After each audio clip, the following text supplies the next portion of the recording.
Ladies and gentlemen, boys and girls, back by popular demand, our favorite 12-year-old in the entire world, Benjamin. Benjamin, how are you?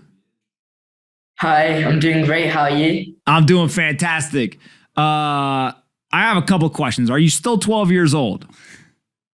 13 now, but still a young number. You're getting older, man. All right, 13 years old. That means we just up our expectations of what you're going to do in the world. Give us an update. Last time we talked, you had launched Weird Whales, and you had made a couple $100,000 in doing so. I have heard through the internet that things have gotten much, much better. What's going on with Weird Whales? So a little status on Weird Whales. So the project is now traded around 2,000 ETH, which is over $5 million. And the mind-blowing thing is that it only cost me around $300 to build using open source software. Are you out here flexing? That still blows my mind. Are you flexing on people saying it only spent $300 and you had $5 million of trading in Weird Whales? Yes. All right. And so when you think of it, why are you still working on this? Like, what are you learning? Why is this interesting to you? NFTs are just, we're only at the start of a 10-year revolution. That 99% of NFT use cases are waiting to be discovered. So it might seem completely out of this world that monkey JPEGs are selling for millions of dollars, but the real use cases will come in 5 to 10 years from now. And I'm here with NFTs to stay. All right. And I know that you're working on a whole bunch of different stuff. And now, I feel like you're kind of like me, right? Like you started trying to do something, it started to work, you put some more effort in, it worked a little bit more. Then you're like, all right, this might really work. Now you got $5 million of trading volume. You're probably the richest 13-year-old in the entire world, the whole 9 yards. And so now you started to think about well, what else can I do? Before we talk about that, did you take a run at naming your school after yourself? Remember last time we talked? Have you looked into that at all? Oh, I have had shower thoughts about it, but I haven't really gone ahead with it. You had shower thoughts about naming the school after yourself? Yes. Well, you should just do it. You should do it. How much would it cost? You should go talk to the principal and say, hey, I'd like to make a donation to the school. How much would I have to donate in order to change the name of the school? And then once you get that number, DM me on Twitter and we'll figure out, maybe we'll chip in a whole $3 to alongside your $250,000 to rename the school after yourself. If we give him 300, he might turn into $5 million in trading volume. Yeah, or we'll invest $300 and you give us $5 million back. Yeah, I'd love to do that, but the surprising thing is that school fees are basically the amount of money I made last year. All right, talk to me about these non-fungible films. What is that? I know that's something that you're super interested in. Yes, so I'm working on a few projects right now, and I'll talk about two of them. One is non-fungible films, and it's changing the way consumers engage with entertainment, and it's just disrupting Hollywood. We have a licensing agreement with two collections. One is NF Heroes, which is another NFT collection I worked on with a designer from Marvel, and 80 Bored Apes to create an animated series. And this week, we also announced our board, and included two former studio heads from companies like CBS and Xbox, and also the head of a fund which has raised millions from A16Z. And I think, we're minting our mint pass on April the 25th, and there's lots of stuff happening over. All right, hold on. Back up for a second. So non-fungible film, you basically went and you signed licensing deals with some Bored Apes. You signed some licensing deals with these other collections. You literally built a board of intelligent adults who now work for you, basically. And you're going to create films using the IP from these collections? Yes, so I'm a Web3 advisor on that project, and I didn't start up the project originally. It was started up by a Hollywood actor, Cameron Mullen. Got it. And yeah. And so when you think of that, the idea is the final product is going to be a movie using the intellectual property from these collections. Yes, so we aim to do movies, TV series, branch out into gaming. I got it. Okay. And then talk to me about this second idea, this like fintech, work in fintech. Yes, so I'm also working on Work in Fintech, and it's a corporate sponsorship scheme. So I'm working with Ying Chow, who's the former head of digital at Barclays Bank. And the overall aim is to sell NFTs to corporate clients and then use that money to educate young people about Web3 and fintech, and then shift them off to high paying jobs in the crypto space. Bro, did you hear what he just said? Yeah. He's going to take NFTs. He's going to go to the corporations and he's going to say, I'm 13 years old. I want to sell you an NFT. And the corporation is going to be like, oh, we have to do good in the world. Okay, how much is it? It's going to be some astronomical price. He's going to sell it to the corporations. He calls it a corporate sponsorship scheme. So you immediately know that he's scheming. And then he's going to take that money. And he could pocket it, which all of us would be like, wow, you duped the corporations. But instead, they're going to take it and they're going to help these young people by help fund a whole bunch of different things to launch careers in the crypto sphere. And so literally he's Like Robin Hood. yeah, he's literally Modern day. He's raiding the corporate coffers and leaving them a little, instead of a candy on the pillow at the hotel, he's leaving them an NFT. He's taking the money. He's going to go help young kids start. Look at his face. He's like, that's exactly what I'm doing. Yeah, we already have some big names on board. Can you, don't tell me any of the names. I feel like you're not allowed to say any of the names yet, or are you? Yeah, I can't say anything yet. All right, that's fine.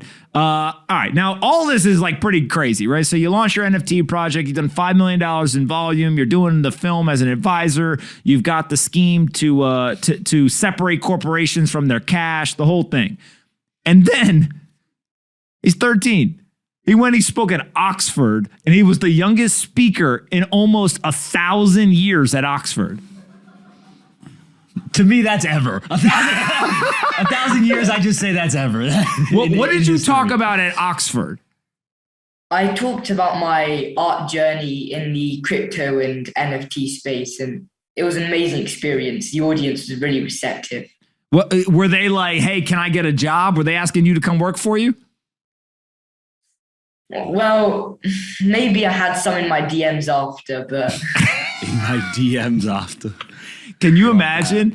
You work your ass off your entire life. You get all the way to Oxford, and then you literally go to a speech. And afterwards, you're like, damn, I'm about to DM a 13-year-old for a job. That's a testament to you, right? That literally age doesn't matter. We talked about this last time. Like, age does not matter. As long as you can provide value to the world, you can do anything, right? yes. All right. Then after Oxford, that wasn't enough. In 900, 1,000 years, he's the youngest speaker ever. You went to NFC Summit in London. What was that? Yes, so it was in Lisbon, actually, and it was my first conference, and it was an amazing experience. I also talked about my art journey in the NFT space there as well. And I was the youngest speaker there as well, surprisingly. Joe, John, what questions you guys got? Is this what you want to do when you get older? Like, what was your plan beforehand? I assume that maybe at some point you thought about what you would want to do when you get older, and NFTs obviously haven't been around for 13 years or so long. How has that changed, and is this what you want to do now? So I'm just interested in programming. I've been programming since the age of 5. My dad would often come home, bring out his laptop and start coding, and he realized that we were curious, so he started teaching us, and that led me to the NFT space.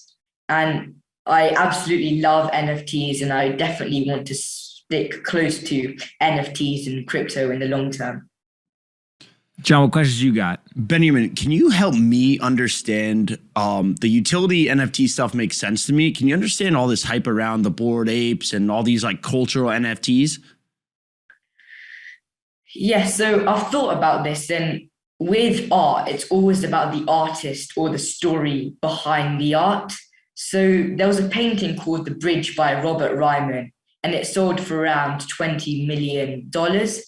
and it was just a blank white canvas. And it's easy to say, oh, I could just do that. But it was the artist and the story behind painting a blank white canvas that attracted the buyers. Gotcha. And this is similar to NFT art as well.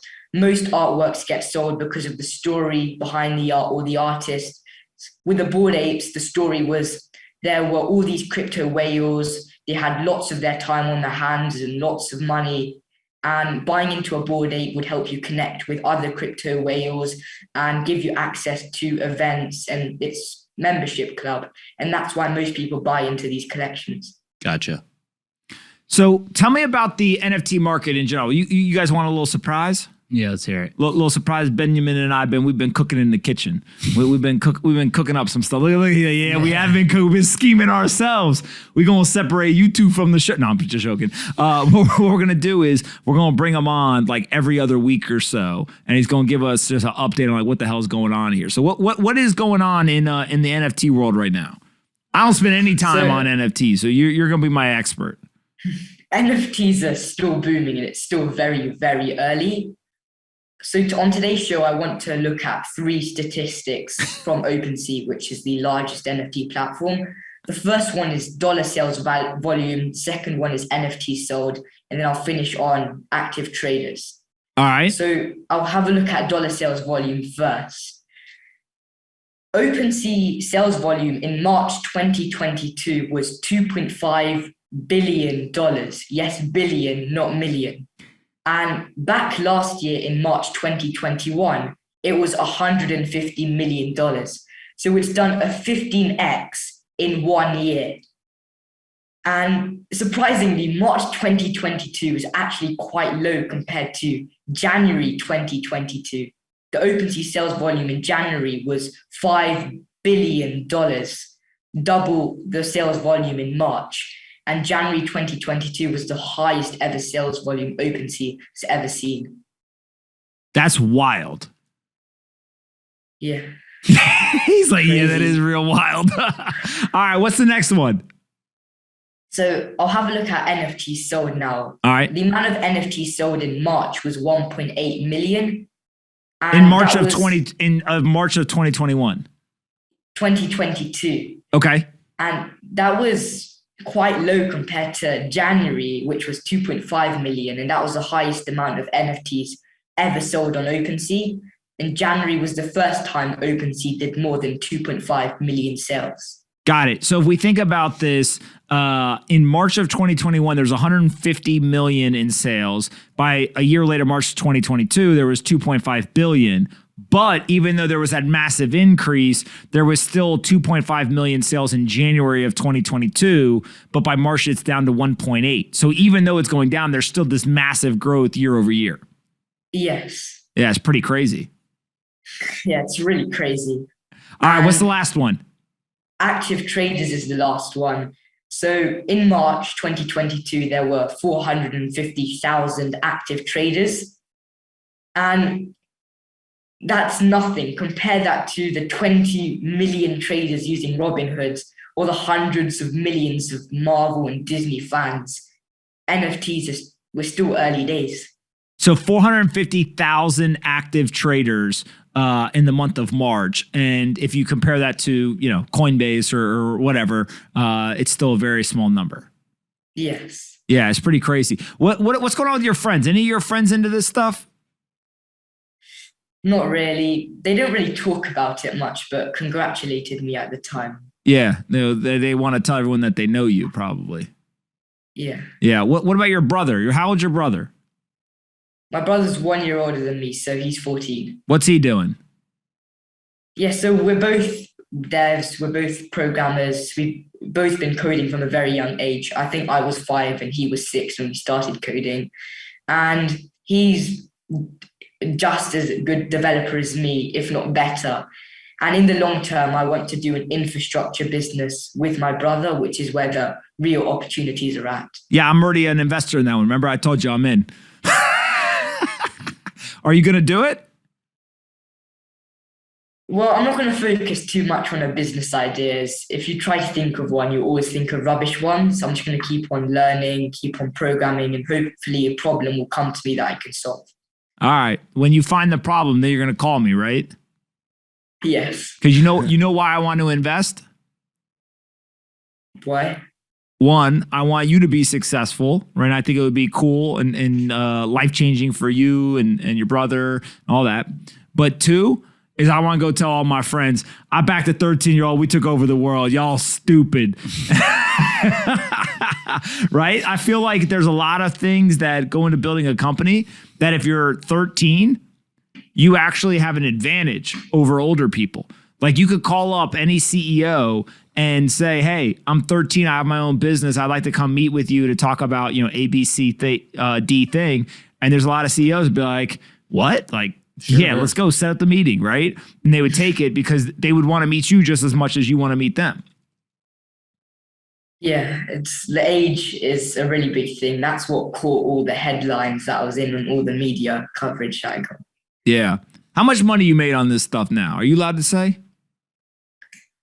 Well, so I've made money from originally selling out on Weird Wells and then working on other NFT collections. I've also made money, but most of my money's come from the fact that Ethereum's price is going up rapidly. Well, it was going up rapidly.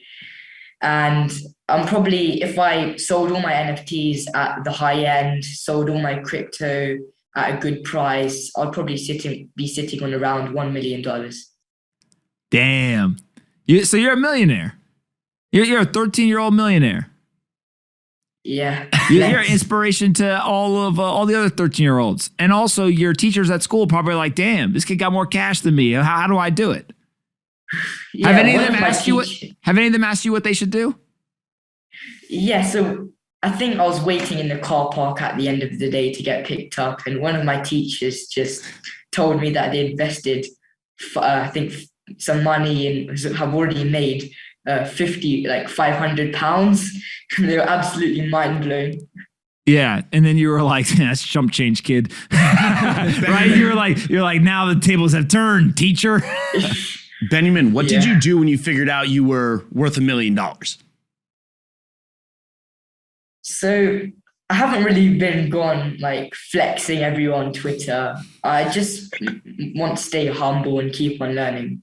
I like that. Somebody in the chat said Benjamin stole your girl. All right, buddy. Anything else that you got for us?